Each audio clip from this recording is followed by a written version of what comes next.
how does a nation truly share its essence? Mm. Build bridges across continents, fostering deep, lasting understanding. It's often not through overt military might or the sheer force of economic dominance, but something far more subtle, right? Mm. More engaging, what we call soft power. It's about influencing hearts and minds, building connections that resonate long after, well, a negotiation ends or a new cycle moves on. Precisely. Soft power, in essence, it's the ability to influence or attract others through appeal and attraction, Mm. not through coercion or payment. It's about inspiring others to want what you have. It could be your culture, your political values, foreign policies, or, even just your unique way of life. And when you talk about India's incredibly strategic and long-term pursuit of this kind of global influence, one institution really stands out as the driving force. That's the Indian Council for Cultural Relations, or ICCR. They are, you could say, the tireless architects working behind the scenes, strengthening cultural relations and projecting Indian soft power across the entire world, one connection at a time. And today, our mission for this deep dive is to explore ICCR's extensive efforts and, frankly, truly remarkable achievements in the year 2023. We're not just scratching the surface here, we're drawing insights directly from their annual report, giving you, our listener, a concise yet comprehensive and hopefully very illuminating overview of how cultural diplomacy truly works on a grand scale. We'll uncover fascinating examples, some genuinely surprising facts about the sheer breadth of their work, and reveal the nuanced strategy behind it all. Let's get started. Okay, let's unpack this. Before we dive into the specific activities, the grand events, and all that, the first question that naturally arises is, how does an organization like the ICCR actually operate? I mean, on such a global scale. Because when you think about cultural diplomacy, it's not just a few people in an office planning events, right? It requires a robust, widespread infrastructure, sort of a global nervous system, you could say. And the ICCR definitely has that. Their structural backbone is, well, genuinely impressive. They operate with 38 Indian cultural centers, or ICCs, strategically located abroad. These aren't just administrative outposts. They are vital hubs, living embassies of culture. And within India itself, they have an extensive network of 11 zonal offices, which further breaks down into 5 main zonal offices, 4 sub-zonal offices, and 2 regional offices. Quite the network. It really is. And this extensive physical network is what truly allows for consistent, localized, and crucially responsive cultural engagement. Think about it. A cultural center in, say, Mauritius or Cairo or even New York, it isn't just a building with a flag. It's a vibrant living space where cultural exchange happens daily, organically, and, in a way that's tailored to the local context. These centers serve as direct, on-the-ground points of contact, allowing people from incredibly diverse backgrounds to interact with Indian culture in person. Whether it's through immersive language classes, dynamic dance performances, maybe thought-provoking art exhibitions, or vibrant festivals, this consistent physical presence ensures that cultural engagement isn't just a one-off event. It's a continuous, evolving dialogue, building bridges of understanding brick by brick, community by community. This hyper-local approach is absolutely crucial for long-term soft power projection. It fosters genuine relationships and adaptability, allowing ICCR to respond to local interests rather than, just projecting a monolithic image. That makes perfect sense, being responsive on the ground. So building on that structure, what are some of the core ways they actually do this engagement? While building on that robust structural foundation, one of their absolute core initiatives and a truly powerful, enduring tool in the arsenal of soft power is their extensive scholarship program. These scholarships are specifically designed to encourage foreign nationals from all around the world to come and study in India. What's truly fascinating here is how these scholarships go far beyond just providing academic opportunities. They cultivate a deep, personal, and often lifelong connection to India among future leaders and professionals globally. When someone, maybe an aspiring diplomat from South Africa or a future entrepreneur from Vietnam, spends years studying in India, immersed in its society, its diverse cultures, its educational institutions, they develop a unique first-hand understanding and appreciation. You just can't replicate that experience with a short visit or, even extensive research from afar. It fosters long-term goodwill, a nuanced cultural appreciation, and most importantly, it creates this powerful global network of alumni who are genuinely connected to India. They often become informal ambassadors for the country in their home nations. That's a really smart long-term strategy. Do we have a sense of the scale? How many scholarships are we talking about? The numbers are quite striking. In the academic year 2023-24 alone, the numbers underline the sheer scale of this commitment. ICCR offered a staggering 3,775 scholarship slots, and that's spread across 21 different meticulously designed scholarship schemes. And particularly noteworthy and Strategically significant initiative within this was the allocation of 1,000 scholarships specifically for Afghan nationals, enabling them to pursue online undergraduate or postgraduate courses through the e-Vidya Party portal. So that highlights not just the impressive scale, but also the strategic and, well, humanitarian aspects of their scholarship efforts, addressing specific regional needs and leveraging digital platforms. 1,000 just for Afghan nationals online, that's significant. And you mentioned leveraging digital platforms. Yes, exactly. And in a significant move towards modernization and efficiency, ICCR launched a new application called Gyan Set in February 2023. This app, whose name beautifully translates to Bridge of Knowledge, aims to fully automate the entire scholarship work process. Diane Setu. Bridge of knowledge. I like that. So automation making it easier to apply, manage things. Precisely. But it's more than just basic automation. What's technically quite brilliant about Gyan Setu is the sophisticated integration. We're talking robust, multi-currency payment gateways and a highly transparent tracking system, probably leveraging secure digital ledgers. Imagine the complexities, right? Managing payments for thousands of students across dozens of countries, each with different banking systems, different regulations. This innovation dramatically cuts processing times. What used to take weeks, maybe even months, is down to mere days now. It minimizes human error, which is just crucial for a program of this magnitude. And perhaps most importantly, it builds immense trust. How? By allowing real-time monitoring of payments for both the students and their academic institutions. That real-time tracking is key. I can see how that would reduce anxiety for students waiting for funds. Absolutely. That real-time transparency addresses a common pain point in international scholarship programs, where delays and, opacity can cause significant distress. It's a prime example of how digital transformation isn't just about internal efficiency. It's about enhancing global confidence and reliability in India's diplomatic and educational efforts. It makes the entire scholarship life cycle smoother, more reliable, and ultimately just more attractive for international students. That level of technical sophistication really does transform the experience. Okay, so that's nurturing individual minds through scholarships. But ICCR also focuses on another crucial academic bridge, setting up chairs of Indian studies abroad. Tell us about that. Right. This is about embedding Indian knowledge right into the core of foreign academic institutions. This is a very strategic move. And it's not just about one narrow discipline either. These chairs cover a remarkably diverse range of subjects. We're talking core social sciences and humanities like political science, philosophy, history, sociology, economics. They also delve into profound spiritual traditions like Buddhist studies. But it extends even further. It includes specific languages from the ancient and revered Sanskrit to contemporary Indian languages like Hindi, Urdu, Tamil, and Bengali, and even artistic disciplines. Indian dance and music chairs exist too. The breadth is, well, astonishing. It really reflects the multifaceted nature of India itself. That is a wide range. What kind of progress did they make establishing these chairs in 2023? The concrete progress in 2023 for these academic chairs was quite significant. It demonstrates robust growth and sustained international interest. ICCR signed 7 new Memoranda of Understanding, or MOUDUs, with various universities across the globe. That indicates fresh collaborations, new avenues opening up for Indian studies. Even more impressively, they renewed an impressive 17 existing MOUDUs. 17 renewals.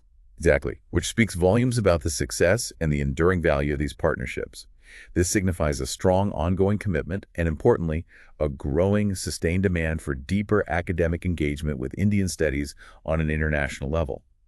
These chairs aren't just symbolic appointments, They're vital academic positions. They bring Indian perspectives, research methodologies, unique teaching approaches directly into foreign universities, fostering a more nuanced, in-depth understanding of India among students, faculty, and crucially future leaders alike. So, embedding Indian studies, how does that really deepen cultural understanding at an intellectual level, going beyond just, say, a general appreciation? That's a really important question. It works on multiple levels, and it's deeply strategic.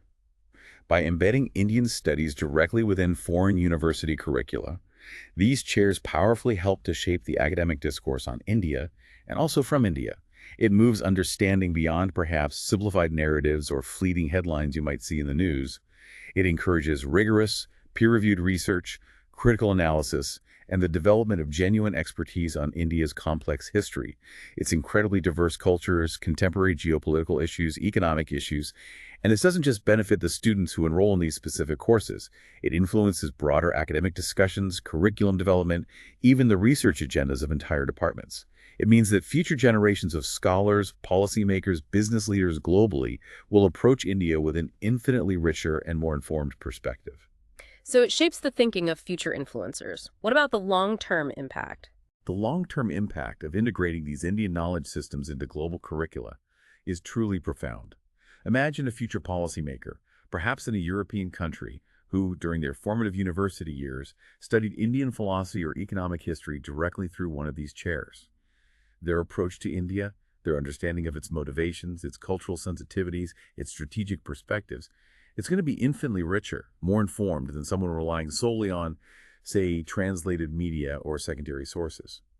This contributes to a more balanced and respectful international dialogue. It fosters intellectual connections that can endure for decades, transcending political cycles. It strengthens soft power by shaping how India is perceived and understood at the highest levels of academia and influence, ensuring India's narrative is shaped not just externally, but from within the very intellectual institutions of other nations. It's about building a kind of shared intellectual space. A shared intellectual space. I like that framing. Okay, here's where it gets really interesting, I think.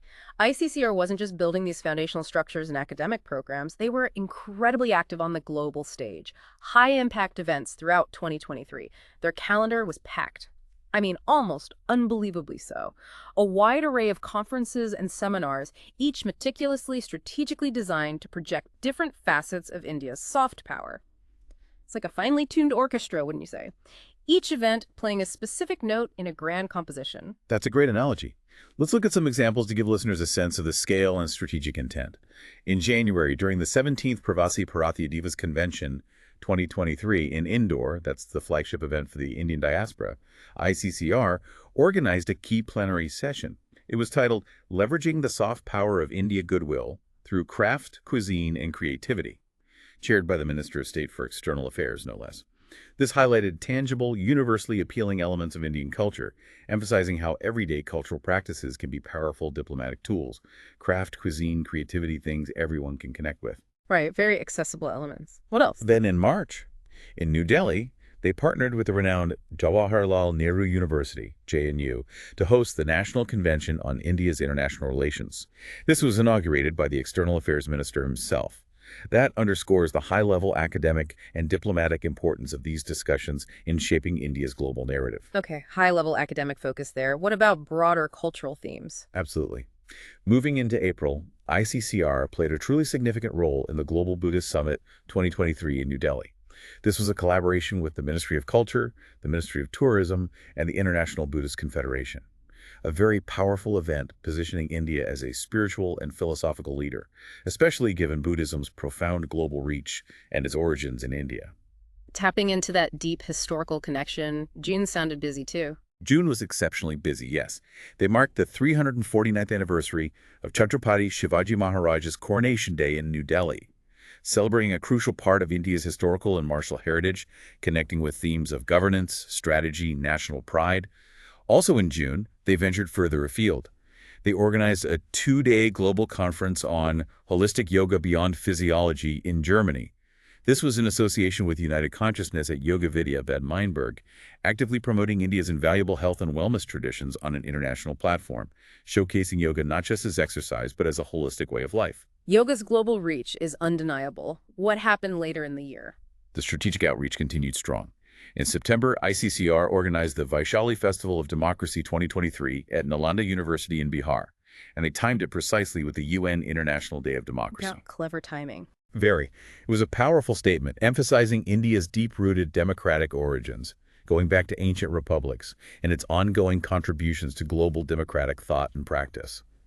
October saw another globally resonant event. ICCR organized an international conference on Vasudhaiva Kutumbakam. The world is one family. Exactly. This was in association with the Permanent Mission of India in New York, held right at the UN General Assembly. Focusing on that ancient Indian philosophical concept, a profound and incredibly timely message for global harmony in a fragmented world. And finally, in December, they hosted the Knowledge India Visitors Program in New Delhi, invited about 100 heads of departments from foreign universities teaching Indian-related subjects. Bringing the academics to India. Precisely. A strategic move, bringing key academic influencers directly to India for an immersive experience, allowing them to engage firsthand with India's academic and cultural landscape. Wow, that list alone.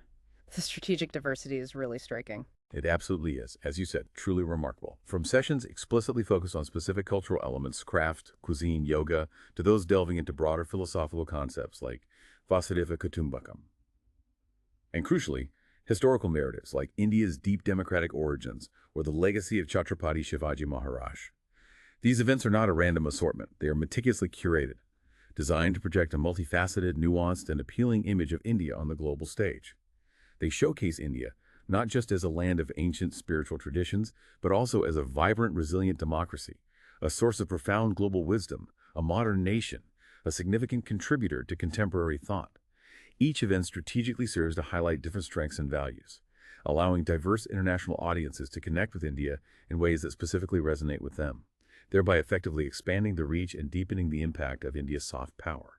It's about building a layered understanding, not just a single perception. A layered understanding. Okay. And it's not just about these high-level conferences and summits, right? ICCR is incredibly active in the dynamic, vibrant world of direct cultural exchange through performances. Let's talk about outgoing cultural delegations. This is where India literally sends its vibrant artistic talent, its very soul, out into the world. Yes, and the numbers here are genuinely impressive. Mhm. They speak volumes about the logistical coordination and, frankly, the cultural demand. During the period from January to November alone in 2023, get this, 76 cultural delegations visited abroad. 76 delegations. 76, giving a staggering 370 performances across 89 different countries. Wow, 370 performances in 89 countries. That's almost one performance somewhere in the world every single day for that period. Pretty much. Think about that. 370 instances where a piece of India's artistic heritage was presented live to a foreign audience. And beyond these broad numbers, there were specific high-profile initiatives that really stand out. For example, ICCR sponsored 3 distinct Vande Bharatam troops for performances abroad. This was part of the Azadi Ka Amrit Mahotsav AKEM celebrations, commemorating 75 years of India's independence. This wasn't just a performance. It was a grand, living celebration of national identity and cultural tapestry through diverse dance and music forms on a truly global scale. They also strategically sponsored a visit of a 32-member group artists from various genres to give cultural performances at the 12th World Hindi Conference in Fiji, also part of AKEM. These aren't just entertainment. They are direct, vibrant, and incredibly impactful expressions of Indian culture, reaching diverse audiences, building direct, emotional connections that often transcend language and cultural barriers. That emotional connection from a live performance, you can't really replicate that, can you? No, you can't. The power of live cultural performances, especially in the context of soft power, it just cannot be overstated. They offer a direct, immersive, truly sensory experience, transcends language barriers in a way that written or even purely visual media often cannot. When you witness the intricate storytelling of a classical Indian dance performance, or you hear the complex, uplifting melodies of Indian music live, it creates an emotional, almost visceral connection. It's deeply personal, incredibly memorable. This directly showcases the richness, the immense diversity, the profound depth of Indian arts. It's not just passive entertainment. It's about conveying centuries of tradition, philosophical thought, aesthetic beauty through a medium that speaks directly to the soul. These performances leave an indelible, lasting impression, fostering a genuine appreciation, almost irresistible curiosity about India's heritage among global audiences, thereby transforming passive awareness into active engagement and deep admiration. It's a fundamental bridge builder. A bridge builder, definitely. But it's not just about sending culture out, is it? It's also crucially about welcoming the world in, allowing other cultures to enrich India, fostering a truly reciprocal, two-way exchange. This is where incoming cultural delegations come into play, and ICCR facilitated quite a diverse array of them throughout 2023. It really demonstrates India's role as a global cultural convener. That reciprocity is key. What examples stand out from 2023? Well, at the 17th Pravasi of Bharatiya Divas, for instance, ICCR organized a beautiful, hauntingly melodic Sanskrit-based theme song performed by the 16-member Gandharva Choir. A powerful blend of ancient language and contemporary musicality, showing how tradition can be innovatively presented. The same event also featured 60 Indian artists giving presentations on Pragatishil Bharat, or Progressive India, alongside 8 international artists showcasing their work. creating a real melting pot of cultural expression right there in Indore. In January, we saw a significant Mohiniyattam performance. That's a classical dance from Kerala at the Royal Thai Embassy. This was part of an ASEAN-India event commemorating the 30th anniversary of the ASEAN-India Friendship Year, highlighting how cultural diplomacy can actively strengthen crucial bilateral and multilateral relationships. Using culture to cement diplomatic ties. Makes sense. What about groups from further afield? Oh, yes. ICCR also played generous host to dynamic and vibrant groups from across the globe. They welcomed the six-member Dragon Boys Tassa band from Trinidad and Tobago, bringing those pulsating rhythms of Afro-Caribbean culture to India. And the seven-member cultural group Races Santinas from Panama, showcasing Latin American cultural vibrancy. For Africa Day in May, ICCR organized a culturally resonant performance with an Indian traditional or folk group for the African heads of missions in New Delhi, demonstrating solidarity, a shared cultural space. And during the high-stakes meeting of foreign ministers of Shanghai Cooperation Organization, SCO countries in Goa in May, a gala cultural performance was organized. Adding that vital cultural dimension to often very formal diplomatic engagements, they even hosted four distinguished Hindi poets, one each from Mauritius, Thailand, Nepal, and the Russian Federation for a Hindi Kavi Sammelan, bringing diverse international voices to celebrate the Hindi language in India itself. So even language promotion becomes a two-way street. Fascinating. Exactly. Towards the end of the year, ICCR provided invaluable support to the Parliament of India. They meticulously arranged cultural performances by traditional folk dance groups from Punjab, Rajasthan, and Gujarat for foreign delegates attending the 9th G20 Parliamentary Speaker Summit, the P20, in New Delhi, showcasing India's rich regional diversity, but also its famous hospitality to global parliamentary leaders.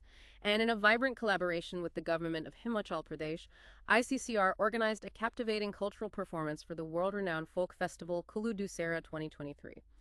Featuring an incredible 11 international groups performing alongside one Indian group, truly a global celebration of folk traditions. Finally, a six-member jazz fusion group also visited Pretoria, South Africa, delivering a culturally nuanced performance at the Mapungubwe Cultural Festival, which speaks to the broader appeal and versatility of India's cultural outreach, even embracing contemporary global music forms to build connections. What's truly fascinating here is the deeply and intentionally reciprocal nature of this cultural diplomacy. It's explicitly not a one-way street. By actively hosting international artists and delegates, India not only enriches its own incredibly diverse cultural landscape, but also fosters genuine mutual respect, understanding, and a sense of shared global heritage. These incoming delegations offer Indians a direct, unmediated window into the diverse traditions and artistic expressions of other nations, which is vital for a truly global outlook. This strategic approach effectively positions India as a cultural convener, a vibrant crossroads where the world's artistic traditions can meet, share, collaborate, celebrate. The sheer variety of countries and art forms involved, Caribbean tassa bands, Latin American folk, African traditional international jazz fusion, it demonstrates an expansive and inclusive approach. This mutual engagement is absolutely crucial for building robust, long-lasting international relationships founded on shared cultural appreciation, which is really at the heart of effective soft power. It's about building a global community through culture. Building a global community through culture. I like that. Okay, beyond the grand events and vibrant performances, ICCR also honors individuals, people who bridge cultures, foster understanding, recognizing their profound dedication.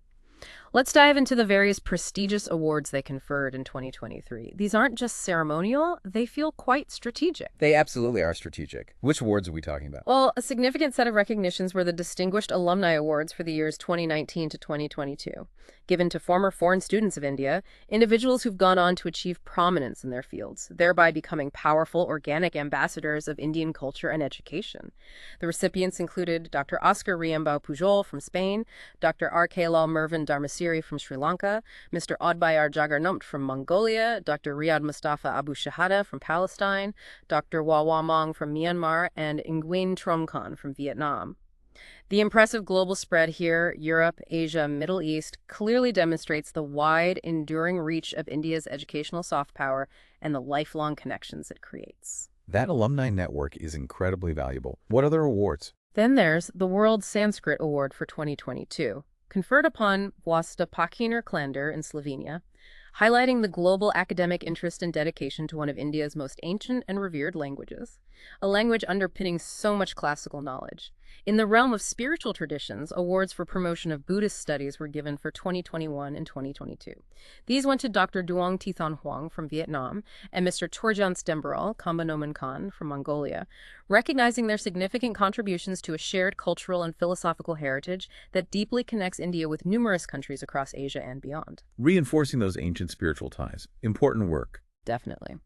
A particularly prestigious award acknowledging profound scholarly work is the Distinguished Indologist Award for 2022.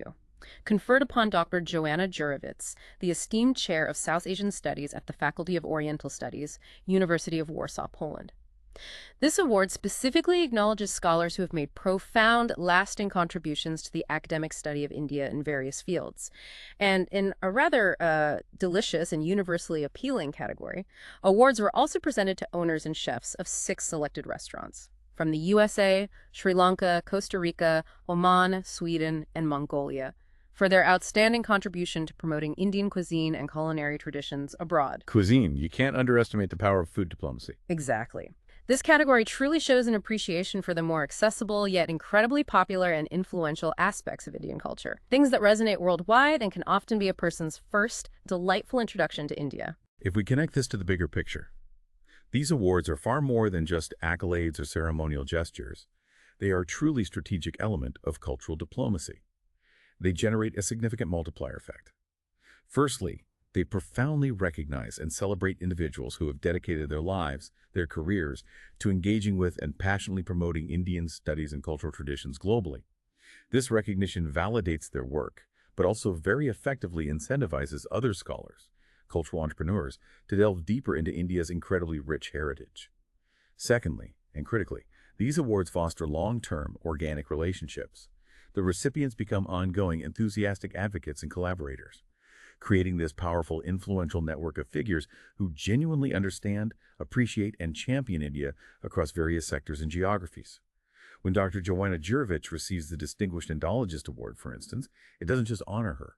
It significantly elevates the profile of South Asian studies at the University of Warsaw, potentially drawing new students, securing research funding, attracting greater academic attention. Similarly, recognizing a chef in Sweden for their outstanding Indian cuisine. Well, it can inspire an entire city's culinary scene, drive food tourism, foster a more visceral, popular, and deeply enjoyable engagement with Indian culture.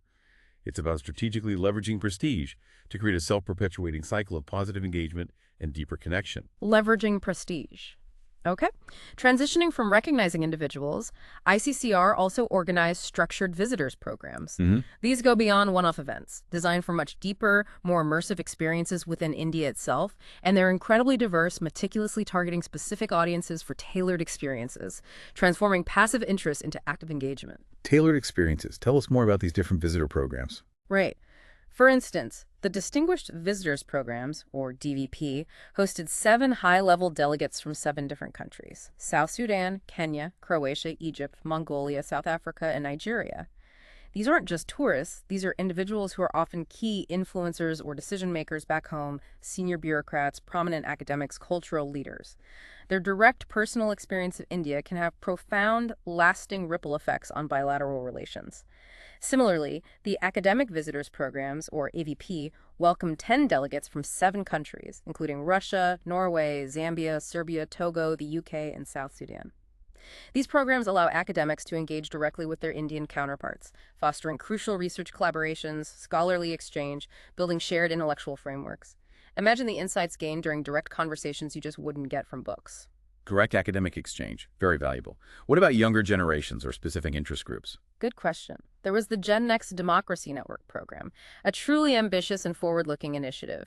It saw over 100 delegates from an astounding 40 countries participate. 100 delegates from 40 countries. Yes. This program is clearly aimed at cultivating understanding of India's robust democratic values and institutions among future leaders from a broad spectrum of nations, sowing seeds of shared governance principles. And speaking of future leaders, the Visitors Program for International Students of Hindi Subject, also known as the Hindi Vishwa Yatra, brought 31 delegates from 12 countries, including South Africa, Cambodia, Canada, Qatar, Denmark, Bangladesh, Russia, Mauritius, Fiji, Suriname, Switzerland, and Tajikistan. For an immersive visit centered around the Hindi language and its cultural context. It's not just language learning, it's cultural immersion through the lens of language. Immersive language learning. powerful any spiritually focused programs. Yes, indeed. And with a deep spiritual resonance, the Buddha Bhumi Vandanyatra saw 23 delegates from 11 countries undertake a sacred spiritual pilgrimage across India. Countries like Bhutan, Cambodia, Japan, Laos, Sri Lanka, Taiwan, Thailand, Vietnam, Malaysia, Nepal, South Korea. This program specifically connects with countries that share a profound Buddhist heritage, fostering deep spiritual, historical, cultural bonds through shared pilgrimage to India's sacred Buddhist sites. It taps into a millennia-old connection that transcends contemporary politics, building relationships on deeply held spiritual values. What's truly fascinating here, and quite ingenious, is the varied and highly specific objectives of these programs, each meticulously designed to target a distinct audience. From high-level dignitaries and seasoned academics in the DVP and AVP, to young, emerging leaders in the Gen Next Democracy Network who will shape their country's futures, to passionate students of a specific language, and even dedicated spiritual seekers on the Buddha Bhumi Vandanyatra. Each program offers a unique, immersive experience in India, highly tailored to the specific interest, roles, potential influence of the delegates. This multi-pronged approach ensures that ICCR is fostering a deeper, more personal, enduring connection and understanding among an incredibly wide spectrum of key influencers and future leaders from diverse fields. For you, the listener, this highlights how cultural diplomacy isn't a simplistic one-size-fits-all approach, but rather a highly sophisticated, nuanced strategy that customizes engagement to maximize impact and build truly lasting relationships. One meticulously tailored experience at a time, moving well beyond general awareness to genuine affinity. Genuine affinity, that's the goal, isn't it? Now, culture isn't just about performing arts or academic exchange, it's also profoundly about visual storytelling. The sheer immediate power of images, of artifacts. This brings us to ICCR's impactful work in organizing and hosting exhibitions. They masterfully leverage visual mediums to tell complex stories, bridge cultures, powerfully showcase heritage in ways that, transcend linguistic barriers. Visuals could be incredibly powerful. What exhibitions did they work on? Well, in Brussels, Belgium, specifically at Radadesh, ICCR organized a captivating exhibition titled Narasimha and Avatars, depicting the Dasavatars, the 10 iconic incarnations of Lord Vishnu, with a special emphasis on Lord Narasimhadeva. What's truly remarkable about this one is that it featured contributions from 200 different artists from across India. 200 artists, wow. Yes, presenting their unique interpretations in various forms: traditional paintings, intricate drawings, cutting-edge digital art, evocative sculptures, other artistic objects. This wasn't just static art. It was a deep dive into Indian mythology, spiritual narratives, and contemporary artistic expression, showcasing the vibrant, evolving Indian art scene alongside its ancient traditions, making it relevant, accessible. Showing both tradition and modernity. Important. What about hosting exhibitions in India? On a completely different but equally significant note, yes, they did that too. ICCR organized a compelling photo exhibition right here in New Delhi titled Central American Indigenous People, Cultural Heritage. This exhibition was incredibly significant because it was a collaborative effort, a true act of cultural reciprocity. Participating countries included Panama, Costa Rica, Guatemala, and El Salvador. Inaugurated by the Minister of State for External Affairs at the prestigious Indira Gandhi National Center for the Arts. This event powerfully demonstrated India's commitment not only to protecting its own heritage, but also to actively fostering cross-cultural understanding by respectfully hosting and celebrating the rich cultural heritage of other nations within India. It's a clear illustration of cultural diplomacy as a truly two-way street.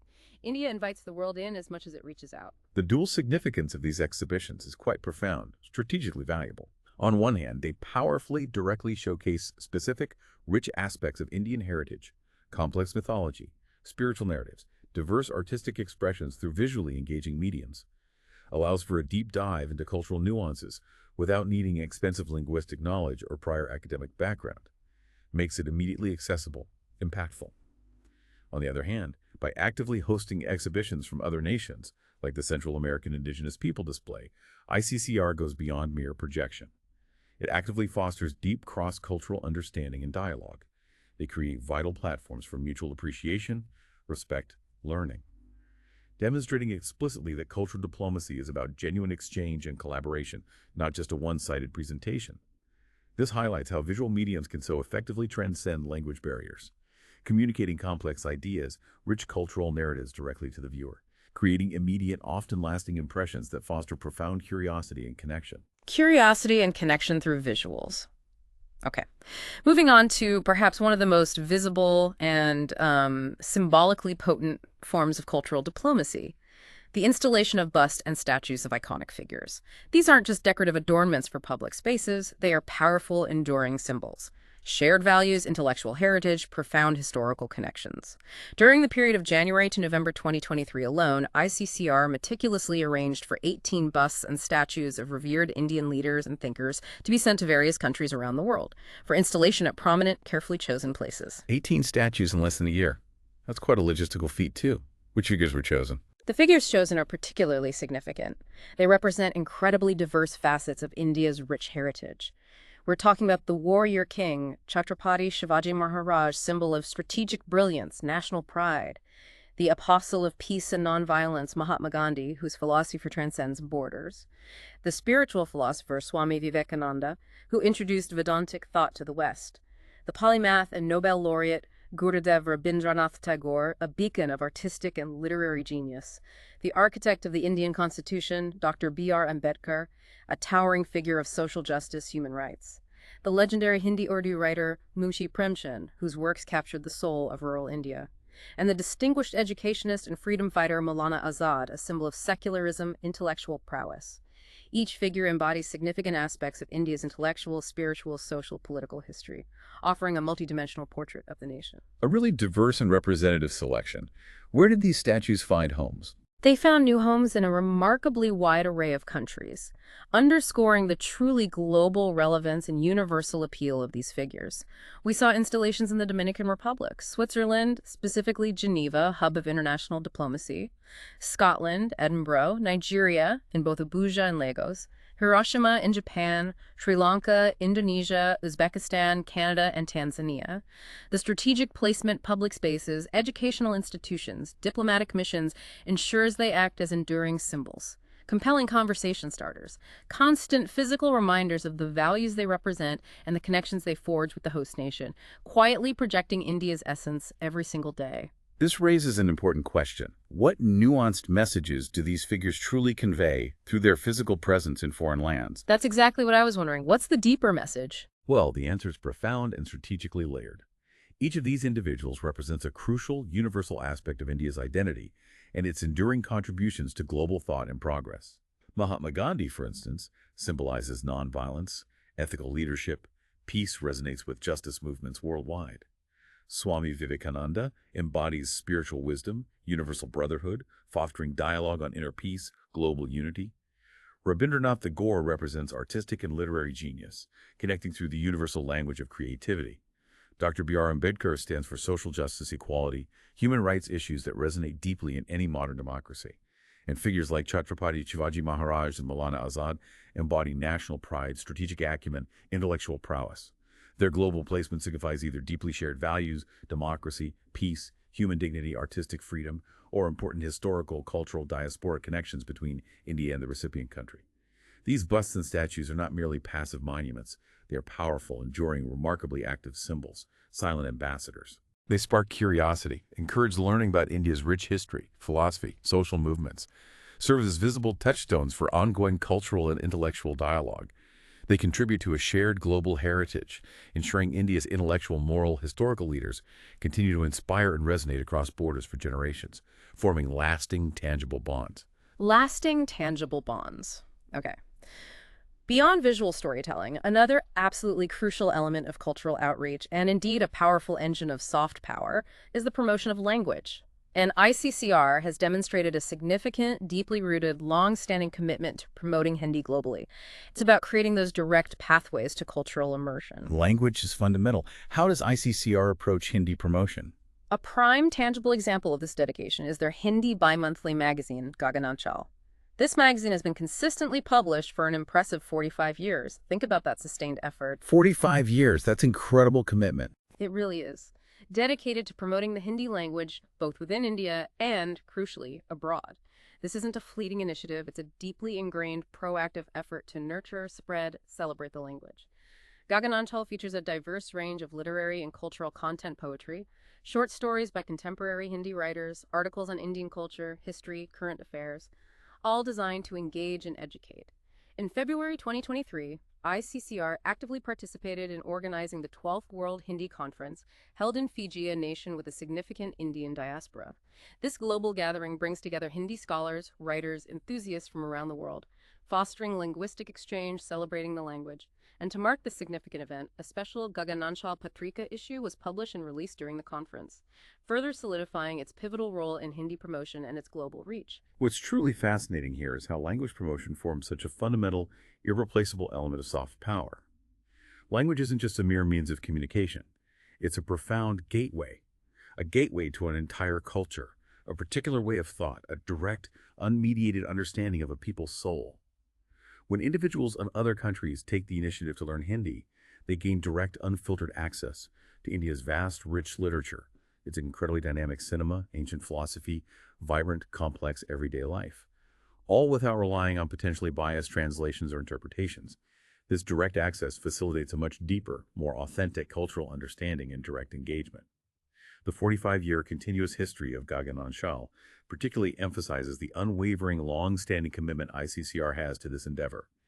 It's a testament to the profound understanding that true, resilient cultural connection often begins with the ability to converse, to read, understand in the native tongue, fostering genuine bonds and rich intellectual exchange that are absolutely vital for robust, long-term soft power projection. It's an investment in a future of deeper mutual understanding. An investment in mutual understanding. Okay, let's circle back to where we started this deep dive. The Indian Cultural Centers, the ICCs. They are truly the beating heart, the operational ground zero of ICCR's day-to-day mission promoting culture abroad. We mentioned their impressive network of 38 ICCs globally.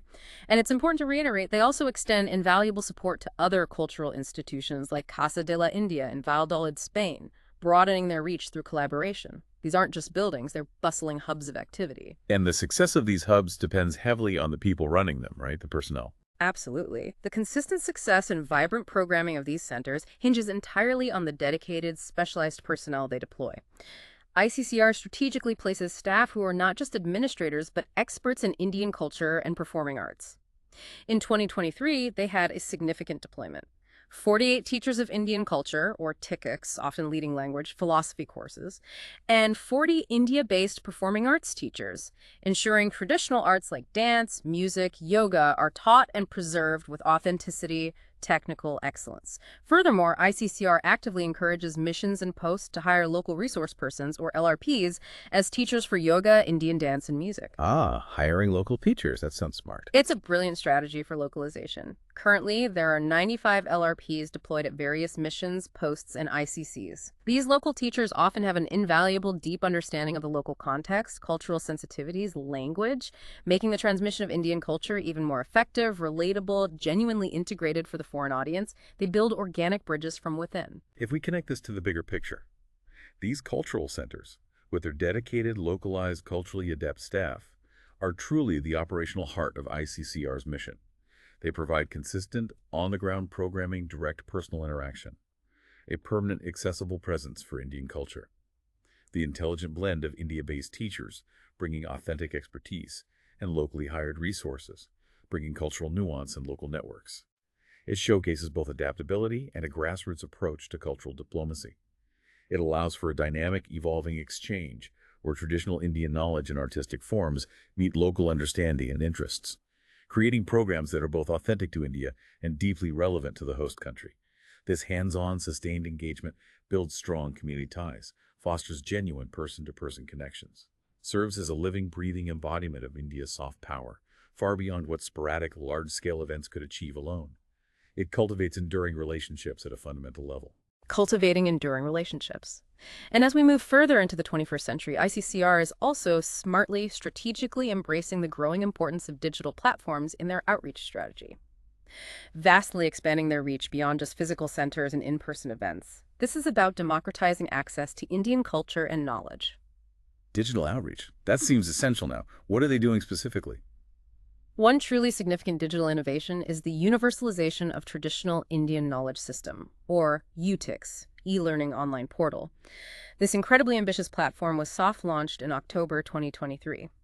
In association with Savitribai Phule Pune University, or SPPU, a renowned Indian academic institution. This initiative is a powerful step towards democratizing and globalizing access to India's vast, rich repository of traditional knowledge, making it available to a global audience online anywhere in the world.